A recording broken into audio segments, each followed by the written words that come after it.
Manifesto అన్నది implement చేస్తూ ప్రతి సంవత్సరం ఆ ఇంప్లిమెంట్ చేసిన మేనిఫెస్టోను ప్రతి సంవత్సరం ప్రజల దగ్గరికి పంపించడం జరిగింది. అడుగులు వేగంగా వేస్తూ జూన్లో మనం ప్రమాణ స్వీకారం చేశాం. ఆగస్ట్ కల్లా వాలంటీర్ వ్యవస్థను తీసుకొచ్చాం. అక్టోబర్ 2వ తారీఖు కల్లా గాంధీ జయంతి నాటికల్లా సచివాలయ వ్యవస్థను తీసుకొచ్చేసాం.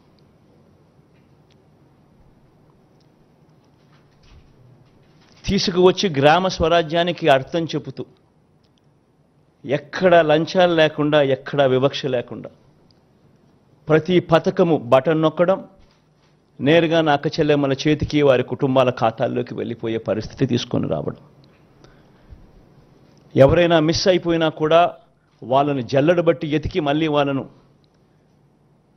మిస్సింగ్కి అవకాశం లేకుండా వాళ్లకు ఛాన్స్ ఇస్తూ మళ్ళీ వాళ్ళకు తోడుగా నిలబడ్డం.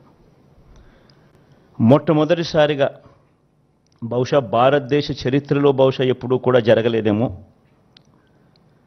ప్రజలకు మంచి చేయడమే కాకుండా ప్రతి సంవత్సరం అది పంపించడమే కాకుండా ఎమ్మెల్యేలను కూడా ఎప్పుడో ఎన్నికలప్పుడు గడప గడపకు వెళ్ళడం కాదు, ఎమ్మెల్యేలను కూడా ప్రజల దగ్గరికి ముందుగానే ఎన్నికలకు 2-3 సంవత్సరాల ముందుగానే వాళ్ళను కూడా గడప గడపకు తిప్పుతూ ప్రజలకు జరిగిన మంచిని ప్రతి ఇంట్లోనూ ఈచ్ ఇండివిజువల్కు ఈచ్ హౌస్కు రాసిన లెటర్లు తీసుకొని పోయి ఆ ప్రతి లెటరు వాళ్ళే ఇచ్చి అక్క చెల్లి ఇవన్నీ జరిగాయి కదమ్మా సంతోషంగా ఉన్నారా అని చెప్పి ఎమ్మెల్యేలు సైతం వాళ్ళ దగ్గరికి వెళ్ళి వాళ్ళ బ్లెస్సింగ్స్ ఆశీర్వాదాలు తీసుకునే కార్యక్రమం బహుశా దేశ చరిత్రలో ఎప్పుడూ కూడా జరగల. ఈ 58 నెలల్లోనే అది కూడా జరిగింది.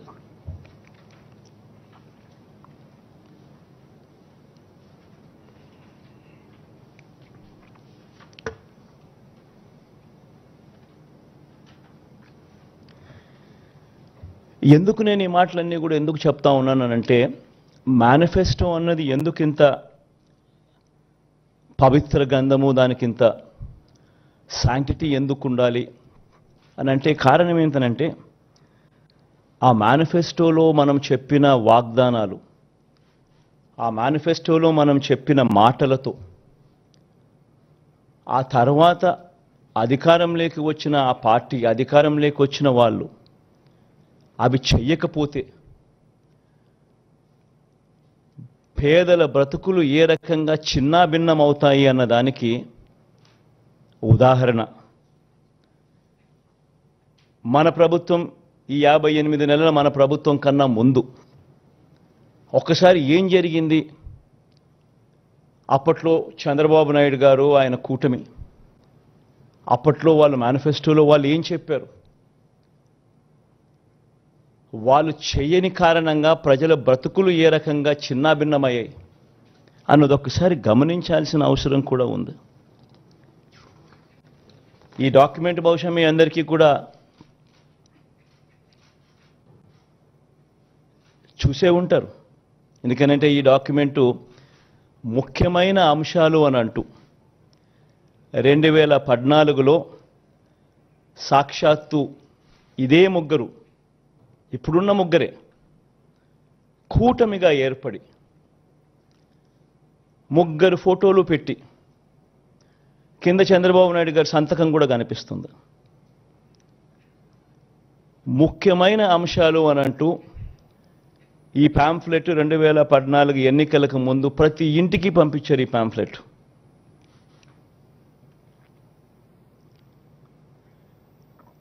ప్రతి ఇంటికి పంపించిన ఈ పాంఫ్లెట్ను చూసి వీళ్ళిచ్చిన టీవీలలో వీళ్ళిచ్చిన అడ్వర్టైజ్మెంట్లను చూసి, అప్పట్లో ఈనాడులో చూస్తే, ఆంధ్రజ్యోతిలో చూసిన, ఏబిఎన్లో చూసిన, TV5లో చూసిన అడ్వర్టైజ్మెంట్లు కూడా ఊదరగొట్టేవాళ్ళు.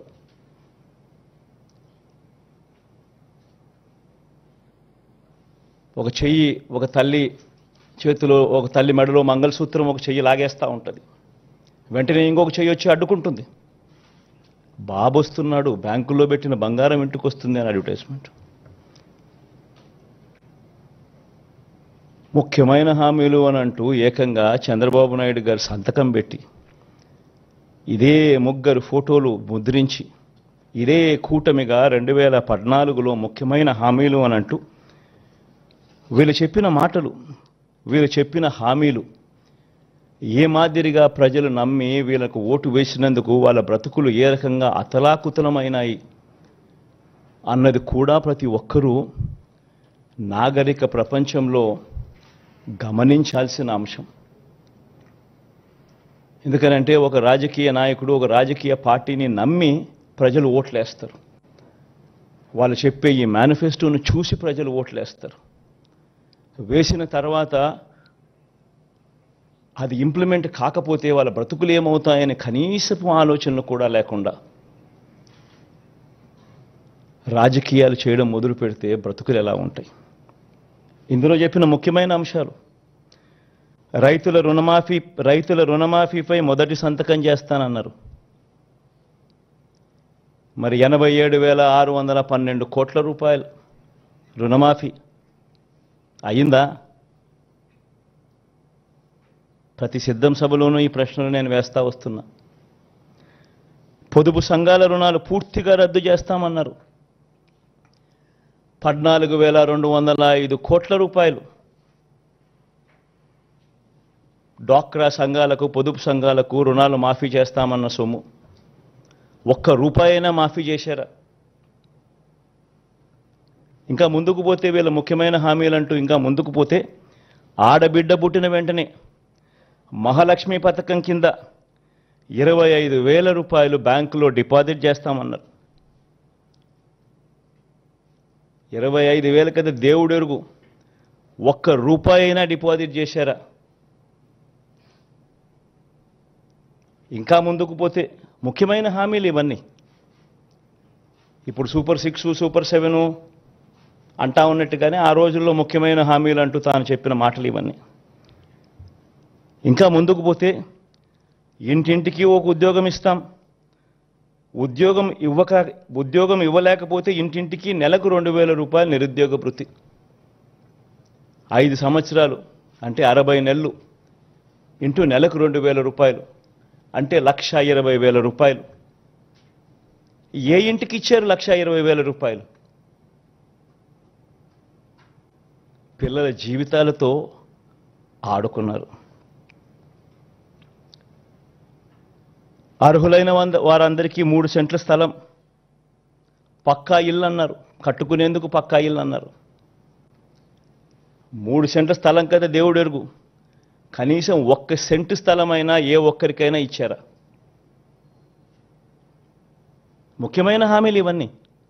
నేను చదివే ప్రతి అంశము కూడా ఆయన సంతకం పెట్టి 3 ఫోటోలు పెట్టి ఇంటింటికి పంపించిన ఈ పాంఫ్లెట్లో నుంచి ముఖ్యమైన హామీలు అని అంటూ వీళ్ళు రాసిన హామీలే నేను చదువుతా ఉన్నా. 10,000 కోట్లతో బీసీ సప్లాన్ అన్నారు. చేనేత, పవర్ లూమ్స్ రుణాలు మాఫీ అన్నారు. అయ్యాయా? ఉమెన్ ప్రొటెక్షన్ ఫోర్స్ ఏర్పాటు చేస్తామన్నారు. చేశారా? సింగపూర్కు మించి అభివృద్ధి చేస్తామన్నారు. జరిగిందా? ప్రతి నగరంలోనూ హైటెక్ సిటీ నిర్మిస్తామన్నారు. విజయవాడలో కనిపించడం లేదు. తాడేపల్లి కథ దేవుడు ఎరుగు, ప్రతి నగరం కథ కనీసం విజయవాడలో కనిపించడం లేదు. ప్రతి నగరం అన్నారు. నేను చెప్పేది ఒకటి, ప్రజలు మిమ్మల్ని నమ్మి మీకు ఓట్లు వేస్తే ముఖ్యమైన హామీలు అని అంటూ మీరు చెప్పిన వీటి పరిస్థితుల్లో కనీసం ఇందులో ఒక్కటంటే ఒక్క హామీ అయినా నెరవేర్చారా? పోనీ ప్రత్యేక హోదా అయినా తెచ్చారా? దాన్ని అమ్మేశారు.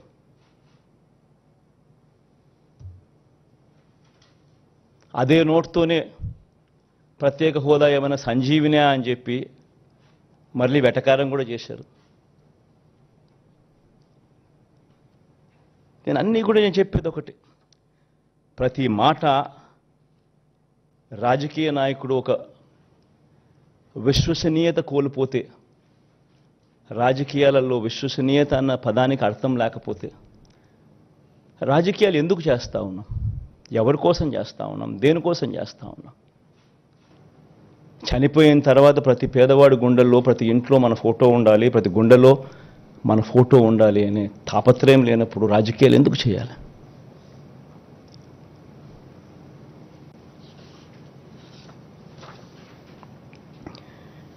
₹87,612 కోట్ల రుణాలు మాఫీ చేస్తానని చెప్పిన పెద్ద మనిషి 87,612 కోట్ల రుణాల కథ దేవుడు ఎరుగు. బ్యాంకుల్లో పెట్టిన బంగారం విడిపిస్తానన్న మాటలకు దేవుడు ఎరుగు. అంతదాకా అందుతా ఉన్న సున్నా వడ్డీ కూడా రైతులకు ఎగరగొట్టారు.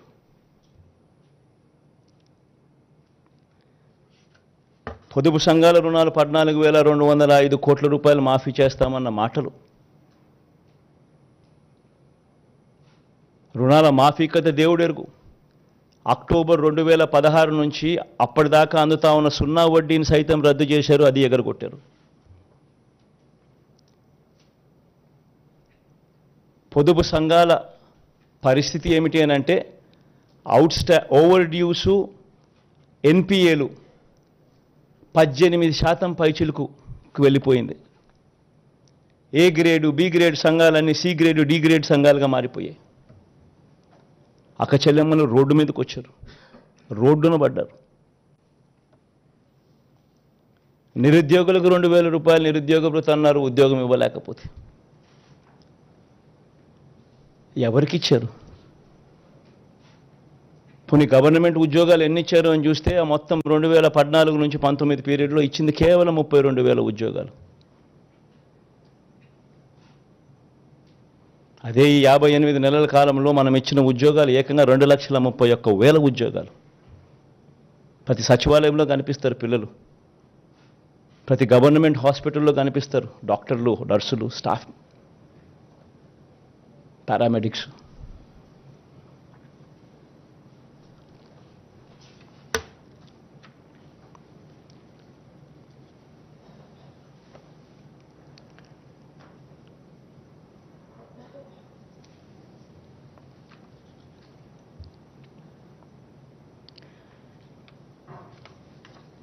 ఈరోజు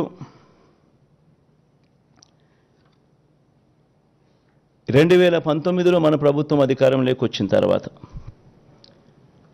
ఈ మాదిరిగా మేనిఫెస్టో అని చెప్పి దీన్ని చూపించి మనం అధికారంలోకి వచ్చిన తర్వాత ఇందులో చెప్పిన హామీలు ఏకంగా 99% అమలు చేసి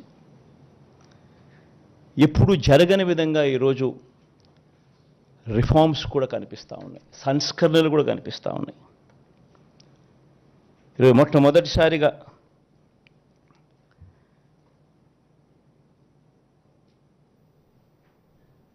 వాలంటీర్లు, గ్రామ సచివాలయాలు